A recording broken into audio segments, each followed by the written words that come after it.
For quite a while now, we've been hearing about the famous Saigon Trail. You might also know of it by its other names, the La Jolla Trail or the Ho Chi Minh Trail. Even though this hike is only 7/10 of a mile round trip, it is not meant to be taken lightly. Every year there are hundreds of rescues here, and there have even been fatal accidents in the past. I know that I'm always going on and on about shoes with good traction, but in this situation, they could actually save your life. One other thing that you need to know about this hike is that it takes you down and drops you onto Black's Beach, which is a clothing optional beach. So if you're not ready for a potential eyeful when you get down to the beach, you might want to reconsider this hike.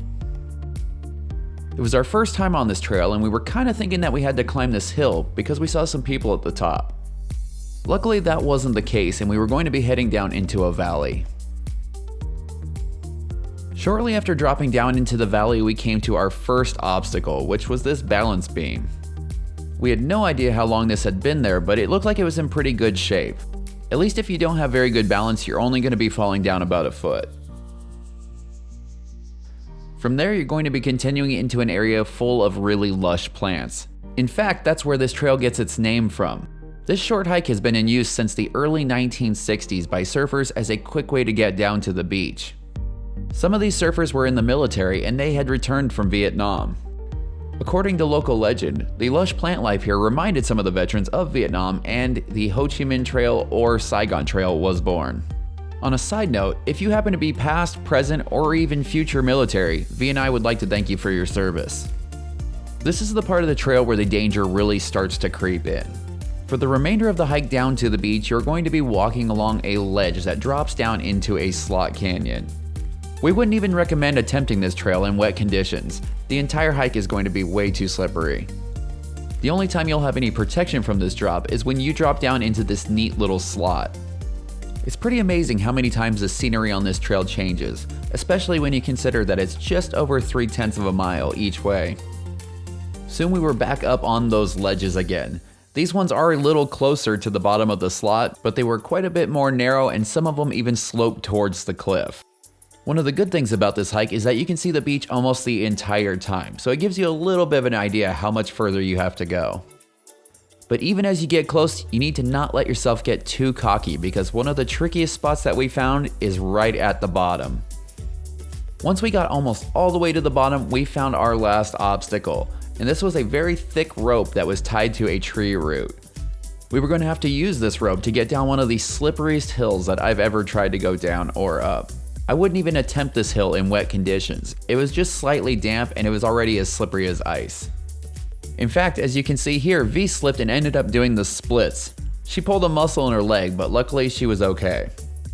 After you navigate this slippery hill, you have officially made it to Black's Beach.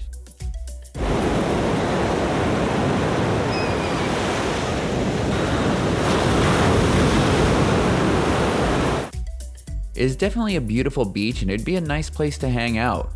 I wouldn't mind spending some more time there, but on this particular day, it was lunchtime and we wanted to head back before anyone got hangry. As we started to head up the steep and slippery hill, I couldn't help but think to myself about how hard it would be to get up this hill with a surfboard under your arm. Hopefully in the summertime that hill is a little bit more dry because that would make things a whole lot easier. The only thing that I'm pretty sure you'll have to contend with in the summertime is a lot more foot traffic. We ran into quite a few groups on the way back, and on some of those narrow ledges there isn't a ton of passing space. Luckily everyone that we ran into on this day was really cool and we found a way to pass each other. The little slot ended up being quite a bit easier to go up than it was on the way down. It's such a fun little feature and it ended up being one of our favorite parts of this trail. I will say that as notorious as this trail is, I was expecting something a whole lot sketchier. However, we did unfortunately see a lot of people on the trail that looked like they were really unprepared.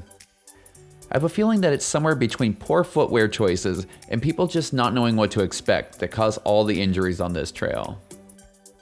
Hopefully anyone that's thinking about attempting this hike will see this video and have a little bit better of an idea of what they're in for. If you do decide to attempt this trail, please be careful. We would really hate to see one of our fellow adventurers get hurt. One last thing to mention is the parking. Please be sure not to block driveways, and if you park near where we did, the parking is only good for 2 hours, so plan accordingly. And that is going to do it for our hike on the Saigon Trail. If you enjoyed this adventure, be sure to like, comment, and subscribe because those are the best things that you can do to support this channel. Check us out on Instagram at thatadventurelife_official. And for all the information about this hike and other awesome things to do in San Diego, head on over to thatadventurelife.com.